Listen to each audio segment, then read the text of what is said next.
My father never saw me as a daughter, only as help. 2 days before Christmas, he leaned back at the dinner table, a smug grin on his face, and dropped it casually, like it was nothing. Your brother's friends are coming here for Christmas. Just 25 people. Just 25. As if I were the unpaid maid. As if hosting, cooking, cleaning, and smiling on cue was my duty, not his. I glanced around. My brother's eyes sparkled with excitement, already picturing the party. My mom, silent as ever, hid behind her wine glass like the words hadn't even been spoken. And me? I sat there frozen, lips curved into the faintest smile. My name is Olivia Hayes. I'm 28 years old. And if you think this is just a Christmas story, you're wrong. It's a story about power. And about what happens when the one treated like a servant finally walks away. That night, while Dad barked out lists and demands, I quietly booked a one-way ticket. By sunrise, I was on a plane to Florida, the sun spilling across my face like freedom. On Christmas Eve, while they expected me to slave away in the kitchen, I was walking barefoot on white sand, drink in hand, breathing for the first time in years. Back home, the front door swung open to an empty house.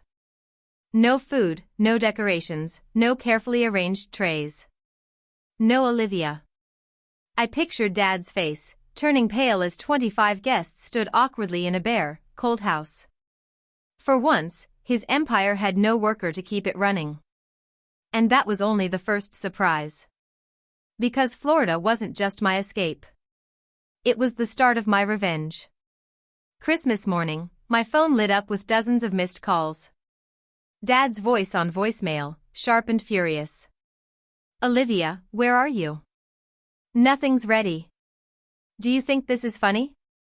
Then Mom, her voice shaking. Please come home. People are whispering.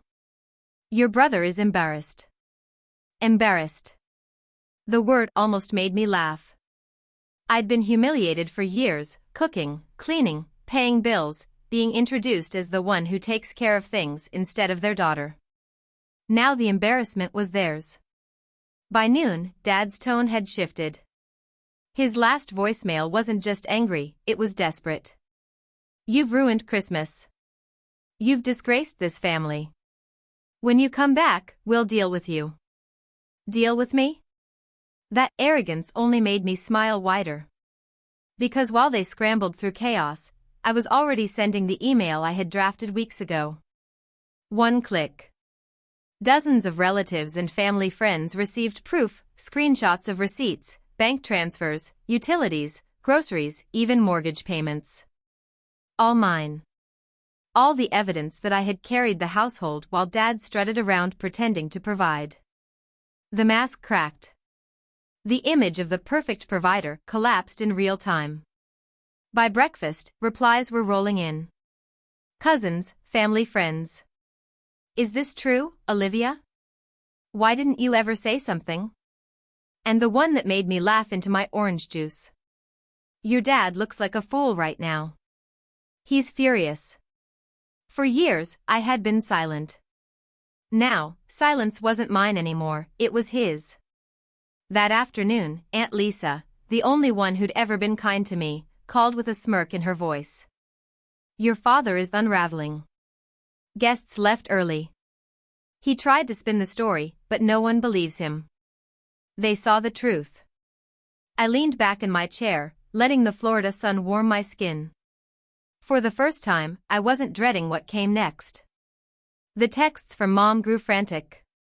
Your dad's reputation is destroyed. Everyone thinks we used you. Please tell them it's a mistake. My answer was simple. It wasn't a mistake. It was the truth. The truth doesn't go back into hiding once it's out. The next day, Dad finally broke his silence. A furious email, subject line screaming in all caps, "You will fix this." He raged, "You embarrassed us. You'll tell everyone you exaggerated. You'll apologize. And when you return, you'll take responsibility for this disaster." I nearly choked laughing. The only disaster in that house was the one I stopped cleaning. My reply was short and sharp. Dad, I cooked, cleaned, and paid for years without thanks. You called me a servant. You let my brother sit while I worked myself sick. Now people see the truth. That's not my mess. It's yours. Own it. By New Year's, the fallout was complete. The neighbors who once filled our driveway for Dad's barbecues now crossed the street to avoid him. His voice, once booming with false pride, was drowned in the silence of people who no longer believed his lies. He wanted a servant. What he got was the one person who knew exactly how to bring his kingdom down, without lifting a finger. The men Dad used to brag to at work stopped inviting him to poker nights. Even my brother, his golden child, wasn't spared. People chuckled behind his back about the Christmas feast that ended in takeout boxes and uncomfortable silence. And the best part? I hadn't had to lift a finger. One evening, my grandmother called.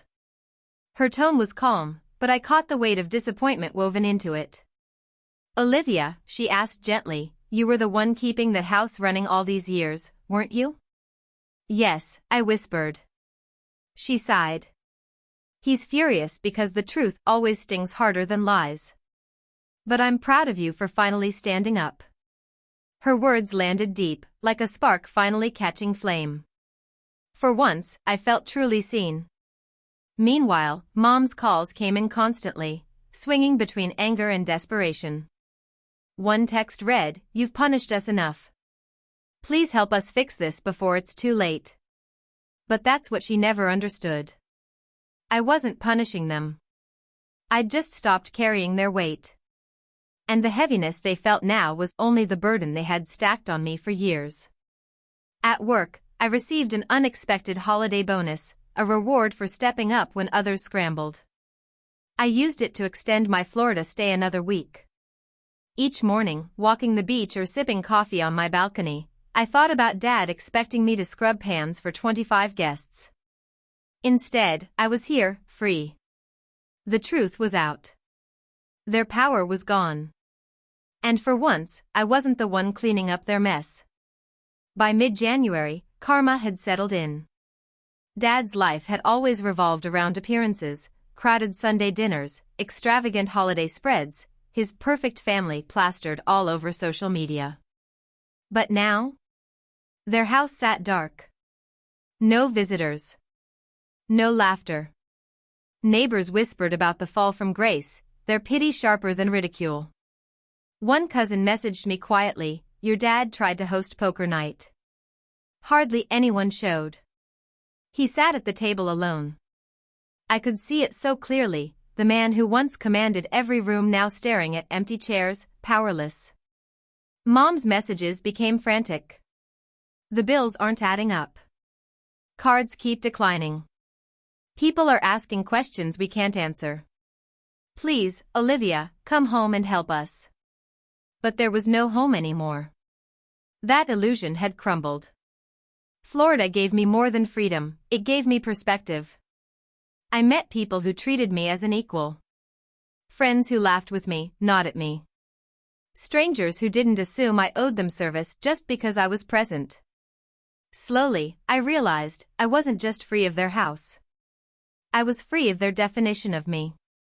One night, watching the ocean waves, I posted. Sometimes you have to stop carrying people, so they finally learn to walk on their own. I didn't need to tag anyone. The message found its mark. Within hours, comments poured in, support, empathy, stories from people who had lived my life in different forms. Meanwhile, Dad's carefully built kingdom kept collapsing. Not because I fought him, but because I finally stepped aside. The confrontation came sooner than I expected. One Saturday morning, I opened my apartment door to find him standing there. His face looked worn, his posture less commanding, but his eyes still burned with that old fire. "Olivia," he snapped, voice tight. "We need to talk. Now." I leaned against the doorframe, arms crossed.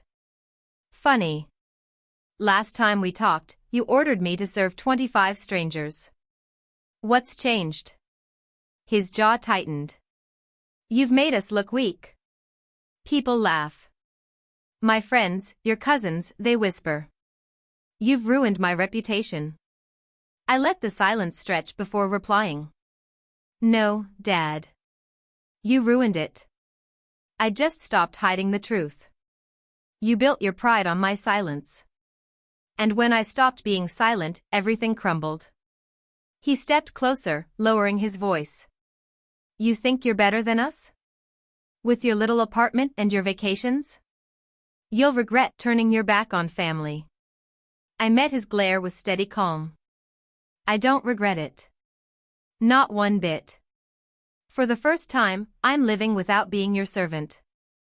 That isn't betrayal, Dad. That's freedom. For the first time in my life, I saw him falter, not with anger, but with powerlessness. Mom appeared behind him, pale and wordless. She tugged his sleeve, urging him away. Their footsteps echoed down the hall, and with every step they took, I felt lighter. Because the truth was undeniable now. Their grip was gone. By spring, the fallout was complete. Their once bustling house sat silent.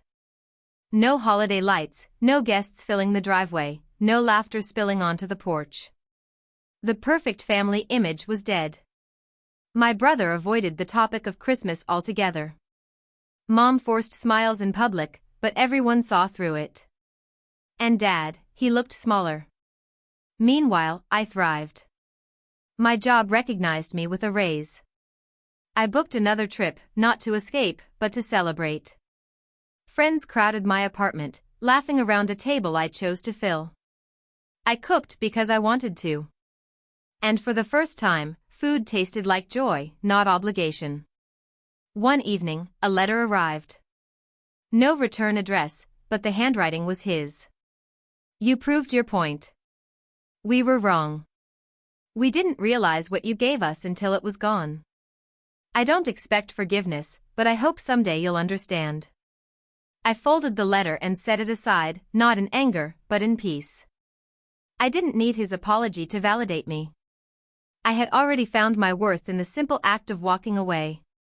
The sweetest justice wasn't revenge, or shouting, or even proving him wrong. It was this, living the life he said I'd never deserve. Free of the chains he tried to bind me with. Surrounded by people who saw me as more than a servant. They once called me disposable. But in the end, I was the one who walked away.